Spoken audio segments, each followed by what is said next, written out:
हिलाली साहब, ये तो हर कोई अब देख रहा है कि खान साहब के जलसे इतने बड़े हैं, उनके क्राउड्स बहुत हैं, लोग बहुत पसंद कर रहे हैं, उनकी सोशल मीडिया पर बड़ी पजीराई है और उन्होंने पंजाब का भी ज़िमनी इलेक्शन जीत कर, कराची का ज़िमनी इलेक्शन जीत कर ये साबित भी किया है कि वो इस तमाम सपोर्ट को वोट में कन्वर्ट भी कर सकते हैं। इतना यकीन उन्हें है कि वो इलेक्शन जीत सकते हैं, लेकिन आप समझते हैं कि इलेक्शन जीतने में एक रुकावट ये केसेस ज़रूर बन सकते हैं जिनका रिजल्ट अभी आना बाकी है? बिल्कुल नहीं, इसलिए कि देखिए शुरू से करें, आपने काफ़ी समाप्त किया है, मगर एक दफ़े और मुझे दौड़ाने दें हमारे व्यूअर्स के लिए। क्यों वो इतना कॉन्फिडेंट है? क्यों ये वो इसलिए इतना कॉन्फिडेंट है कि ओल्ड, यंग, बूढ़े, जवान, सेहतमंद, डिसेबल्ड, अमीर, गरीब, औरत, मर्द, ये सब आ रहे हैं इन द थाउजेंड्स, हजारों के तादाद में आ रहे हैं, स्टेडियम भर रहे हैं, और जितने स्टेडियम के अंदर लोग हैं ज्यादा बाहर हैं। और दूसरी चीज जो है, इमरान खान को तो पता है कि लोग उनके मुकाबले, ये जो मुखालिफ लोग हैं, अपोनेंट्स हैं, उनके बारे में क्या सोचते हैं। वो तो बार बार कहते हैं और हर शो पे बताते हैं और टीवी वीडियो पे बताते हैं कि ये तो चोर हैं, और उनके अल्फाज अपने एडमिशन से वीडियोस दिखा के, क्लिप्स में, कि वो खुद मानते हैं कि वो खुद झूठ बोल रहे हैं। जीरो परफॉर्मेंस है, 60 आदमियों का कैबिनेट है। क्या किया है भाई? एक आदमी को शहबाज शरीफ के अलावा मैंने तो देखा ही नहीं है कोई फ्लड विक्टिम्स के पास भी जा रहा हो, एक भी। वो बिलावल का देखा है कभी एक दफे, और इनका देखते रहे। इन्फ्लेशन 47-47%, 250% गैस, 100% बिजली। तो ये सब बातें भूल जाएं लोग और इनको डिस्क्वालीफाई करने के लिए आ जाएं किस पे? फंडिंग केसेस पे। किस पे? तोशा खाने के गिफ्ट्स के ऊपर। देखिए, खुदा के लिए ये केसेस वीक हैं। अगर भी इसमें टेक्निकल लैप्सेस हुए हैं, ये केस बहुत वीक है। क्या वो जजेस जो जानते हैं कि एक बड़ा पार्टी का लीडर जो है उसको ऐसे बेसिस पे डिस्क्वालीफाई कर देंगे रोकने के लिए? Never, not at all. और दूसरी बात मैं आपको कहता हूं, अगर भी कर दें, वो जेल से चलाएगा गवर्नमेंट, वो जेल से चलाएगा अपनी पार्टी।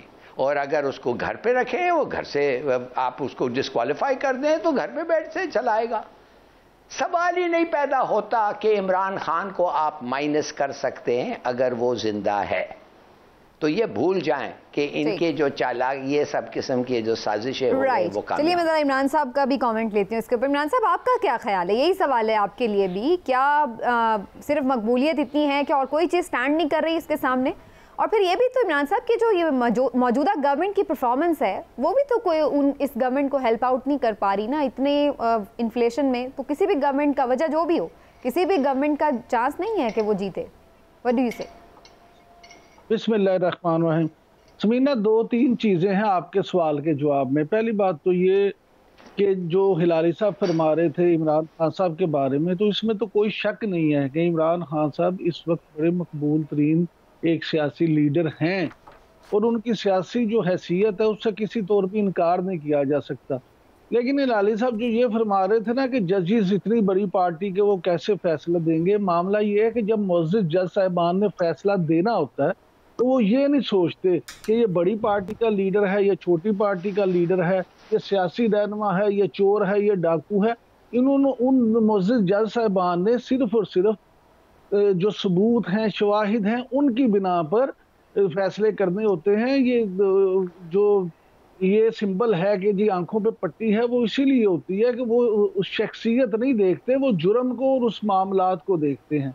ये एक अलग बहस है कि वो टेक्निकल है, वो उसमें लूप होल्स हैं, या ये जुर्म हुआ या नहीं। वो अदालत में जो साबित होगा उसके मुताबिक जज साहबान फैसला कर देंगे। मामला इस वक्त ये है, मेरे नज़दीक, मैं इस बतौर फॉलोअर ऑफ पॉलिटिक्स ये समझता हूँ कि इमरान खान साहब अपनी तमाम ये जितनी भी सियासी चालें हैं बड़ी खूबसूरती से और बड़ी समझदारी से चल रहे हैं। इस बात पे आप उनको दाद देना होगी आपको कि वो कर क्या रहे हैं। वो कर ये रहे हैं कि उन्होंने पहले अपना एक केस बिल्ड किया कि वो ईमानदार हैं और उनके मुखालिफ सब चोर हैं, सब डाकू हैं, सब नालायक हैं, सब नाअहल हैं। उसके बाद उसी खूबसूरती के साथ उस बयानी को लेके चले और फिर उनको जब हुकूमत मिली, उस हुकूमत में फिर वो एक लंबी बहस है, 4.25 साल में उन्होंने क्या किया क्या नहीं किया और महंगाई से लोग किस कदर तंग हुए। लेकिन जैसे ही जिस तरीके से वो फारिग हुए, उन्होंने अपना बयानिया फिर एग्रेसिव अंदाज में इस तरह से अवाम के सामने पेश किया कि अवाम ने उनके बयानिए को हाथों हाथ लिया और वो ये भूल गए कि इनकी परफॉर्मेंस क्या थी। हमारे अवाम की वैसे भी याददाश्त बड़ी जो है ना कमज़ोर है, मेमोरी बड़ी शॉर्ट है, वो जल्दी भूल जाते हैं। बहरहाल ये मामला हो गया। अब जो ये तीसरी इनिंग है, इसमें इमरान खान साहब खेल इस तरह से रहे हैं कि उन्होंने ये देखा कि जब वो एग्रेसिव होते हैं तो उनको इससे फायदा होता है। लिहाजा अब जब उनको ये महसूस हुआ कि क्योंकि एक पेज भी नहीं रहा और कुछ जो 4 लोगों का जिक्र भी करते हैं और इस तरह की बातें भी करते हैं और फिर रजीम चेंज और इस तरह के जो इल्जामात वो आयद करते हैं, उस पे उन्होंने सोचा कि ये मैं अगर जारखाना ही तरीका का रखूंगा तो उससे उन्हें सियासी तौर पे भी और ज़ाती तौर पे भी फायदा होगा। लिहाजा उन्होंने वही तरीका अपनाया और अपने मुखालफिन को दीवार से लगाने का सिलसिला शुरू कर दिया। अब वो जो ये खुद बात करते हैं कि मुझे दीवार से ना लगाया जाए, मैं मजीद इस पे खतरनाक हो जाऊंगा, तो असल में वो ये बयानिया इख्तियार करके अपने मुखालफिन को दीवार से लगा रहे हैं, उनको अपनी एग्रेसिवनेस से उनको बैकफुट पे जाने पे मजबूर कर रहे हैं। अगर वो इस तरह से कामयाब हो जाते हैं तो देखिए इसमें उनका ही सियासी फायदा होगा, लेकिन अगर उनका ये दाव नहीं चलता तो इससे उन्हें नुकसान भी हो सकता है। अब वो तो जाहिर है कोई भी चाल हो इमरान साहब, वो फिर उसका फायदा भी हो सकता है और नुकसान भी हो सकता है। लेकिन आपकी अब आ जाती दूसरा आपका जो सवाल का हिस्सा है कि हुकूमत की परफॉर्मेंस।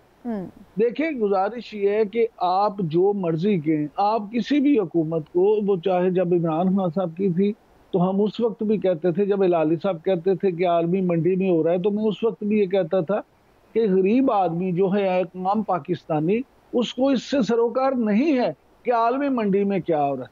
मैं आज भी यही कहता हूँ कि शहबाज शरीफ के लिए मसले चाहे जितने मर्जी हों बतौर वजीर आजम के, लेकिन एक आम पाकिस्तानी जो है उसका मसला ये है कि उसको पेट्रोल कितने रुपए लीटर मिल रहा है। एक आम पाकिस्तानी खातून जो है, घरेलू खातून, उसका मसला ये है कि उसने जो घर का खर्च चलाना है, उसे बिजली का बिल कितना आ रहा है। महंगाई का जो फैक्टर है वो हमेशा ही इम्पोर्टेंट रहता है, चाहे किसी भी गवर्नमेंट के लिए हो। अच्छा, इस पे मैं इमरान साहब दोबारा बात करती हूँ, लेकिन चूंकि उससे पहले हम कर रहे थे कि टेक्निकली क्या नॉकआउट किया जाएगा उन्हें और केसेस का क्या फैसला हो सकता है मुमकिन, उस पर भी बात करना बड़ा ज़रूरी है। इस वक्त हमारे साथ शमीम मलिक साहब मौजूद हैं जो कि लॉ एक्सपर्ट हैं, तो उनसे कुछ जानते हैं केसेस की सेहत के बारे में। बहुत शुक्रिया आपका मलिक साहब फॉर द टाइम। सबसे पहले तो सर आपसे ये जानना चाहेंगे कि इमरान खान साहब के ऊपर इस वक्त मुतादिद केसेस हैं जिसमें दहशतगर्दी का भी मुकदमा है, कंटेम्प्ट का भी है, फिर इलेक्शन कमीशन में भी तोशाखाना और ममनुआ फंडिंग जैसे मामलात ज़ेरे समात हैं। आपसे ये जानना चाहती हूँ क्या इनमें से किसी भी केस में उनकी गिरफ्तारी भी मुतवक्के है? देखिए, जहाँ तक उनके खिलाफ केसेस का ताल्लुक है उसमें तमाम केसेस चल रहे हैं और उसमें टाइम लगेगा। तोशाखाना केस है, दहशतगर्दी का केस है, दूसरे हैं, और उनके अंदर एक प्रोसीजर है, एक एविडेंस का प्रोसीजर है। चार्ज फ्रेम होगा, एविडेंस आएगी, वो लंबी बात है। सबसे जो खतरनाक केस है वो कंटेम्प्ट वाला केस है, क्योंकि कंटेम्प्ट वाले केस में बहुत लंबी चौड़ी प्रोसीडिंग्स नहीं होती हैं। वो आपने देखा माजी में भी जब कंटेम्प्ट प्रोसीडिंग्स होती हैं तो बड़ी जल्दी में और बहुत ज्यादा कोई एविडेंस की जरूरत नहीं होती।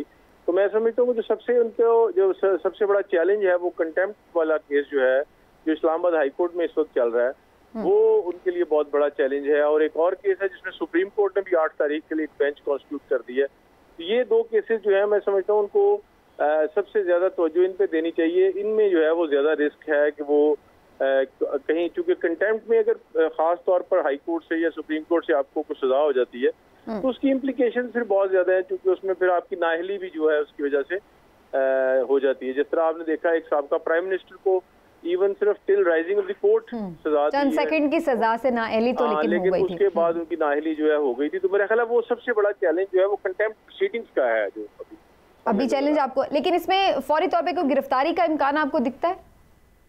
फौरी गिरफ्तारी नहीं, मुझे नहीं लगता, इसलिए कि जो अरेस्ट है, ये जो अरेस्ट का लॉ है, ये बुनियादी तौर पे बर्रे सगीर में बाकी दुनिया से डिफरेंट है।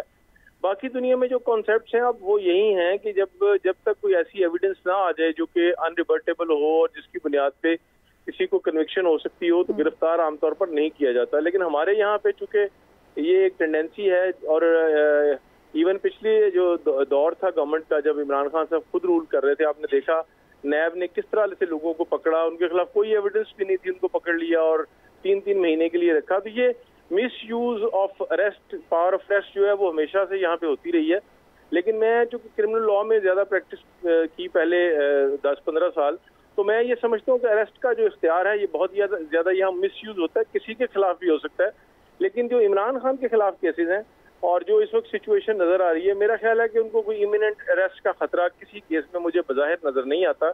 लेकिन अगर कंटेम्प्ट प्रोसीडिंग्स में किसी किस्म की कोई उनको सजा हो जाती है तो वो सबसे ज्यादा डेंजरस बात है, वो नाअहली की हो सकती है। लेकिन शमीम मलिक साहब, आपको लगता है कि कंटेम्प्ट के केसेस में जो उस दिन भी समाअत हुई थी, एक मौका भी दिया है अदालत ने, मोहलत मिली हुई है उन्हें, तो उसमें अगर मुआफ़ी तलाफ़ी की तरफ जाया जाए तो जान खुलासी हो सकती है। ज़्यादातर लोगों का, जो लॉ एक्सपर्ट्स हैं, उनका ओपिनियन होता है कि आमतौर पर गैर मशरूत मुआफ़ी मांग ली जाए, तो फिर अदालत शायद उस तरफ नहीं जाती। आपके ख्याल से बेहतर ऑप्शन क्या है? देखिए, अभी तक अगर आप कंटेम्प्ट लॉ देखें, इसका सबसे बड़ा चैलेंज ये है कि ये आपने कंटेम्प्ट भी जिस फोरम की होती है, यानी अदालत की, आपका केस भी चूंकि उसी फोरम पे सुना जा रहा होता है, यानी अदालत में। देखिए ना, अगर आपने मेरे और आपके दरमियान कोई नालिश है और अदालत में जाएगी, तो वो फिर अदालत को इंडिपेंडेंटली फैसला कर सकती है। क्योंकि कंटेम्प्ट के केस में जो विक्टिम है वो खुद कोर्ट होती है। तो आमतौर पे हमारे यहाँ अभी तक कोई ऐसा केस नहीं है जिसके अंदर कंटेम्नर ने उसको कंटेस्ट किया हो और वो एक्विट हो गया हो। इसी वजह से जो जितने भी लॉ एक्सपर्ट्स हैं, जितने आपके उस वक्त वकील होते हैं, वो आपको यही कहते हैं, अगर वो ये समझते हैं कि कंटेम्प्ट का कोई शाइबा भी है उसमें, तो वो कहते हैं अनक्वालिफाइड जो अपॉलॉजी है वो टेंडर कर दें ताकि अदालत से जान छुड़ाई जाए।